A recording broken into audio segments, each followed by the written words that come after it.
suffering can be good. I mean, it's just, I've asked, people have said, I've asked Jesus, I'm ready to shed more blood for him, and the babies have shed rivers of blood over the years, all these billions of babies that have been murdered. You were injured, you were harmed, you were hurt, you were bloody, you almost lost your life. And yet you can see in that even the hand of God, the hand of the Holy Spirit. Yeah, no doubt. I mean, it's just, it's been a wonderful journey for me. We would like more real Catholic men and real Catholic women warriors to come down with us in front of the killing center. This wouldn't have happened if we'd had a couple more guys there, real men, but we can't find them. To this day, it's been over 2.5 years almost, and not one. There's 1 million Catholics in Maryland. There's 525,000 Catholics under the Archdiocese of Baltimore. Tomorrow morning, when I'm standing in front of that killing center, I can look up the street 2 blocks and see America's first basilica, America's first cathedral. That really bothers me. They're closing the churches. They closed the churches for COVID. This killing center they left open. Why is this killing center? Where are the Knights of Columbus? How often are you out there? What times of the day? We used to be 5 days a week. Dick was 5 days a week, 9 to 11. Dick is there Monday, Wednesday, and Friday now. I get there as much as I can. I'll be there tomorrow because I really need to be there. I need that high. It's a high. And it's still 9 to 11 is the time. Yeah. I mean, it's a spiritual high.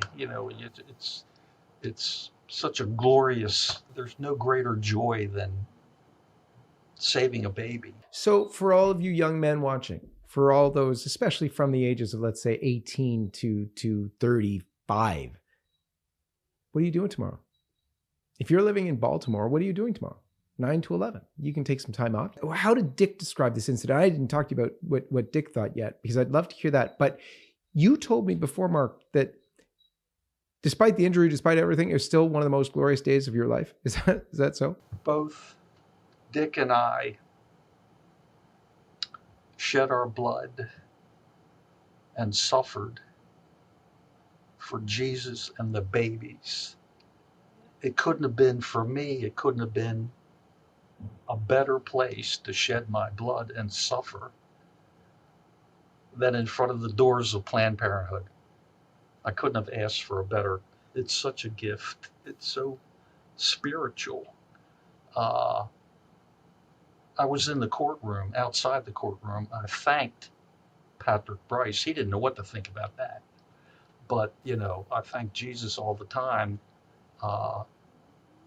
It was a gift to me. Our blood's all over, right in front of the doors of Planned Parenthood. Remember the line in the scriptures? It's confusing to a lot of people. The apostles are there after Jesus' crucifixion, and the authorities, the spiritual authorities, don't know what to do with them, so they have them flogged, which was kind of brutal. And they leave rejoicing that they were able to suffer for the sake of his name. You can kind of understand that more than most of us. Sure. Suffering can be good. I mean, it's just, I've asked, people have said, I've asked Jesus, I'm ready to shed more blood for him, and the babies have shed rivers of blood over the years, all these billions of babies that have been murdered. It's just, another thing about Dick, he looks like an apostle. If you see his picture, he looks like an apostle, and he acts like it too. He's just the holiest man I know. I'll stop right there. He's the holiest man I know.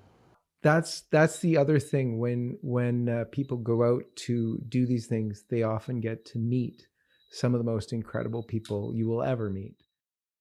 Hi everyone, this is John Henry Weston for LifeSite News. We hope you found this video insightful. For more content like this, be sure to check out the links in the description below. You can also follow us on social media to stay updated on the latest news concerning life, faith, family, and freedom. Thanks for watching, and may God bless you.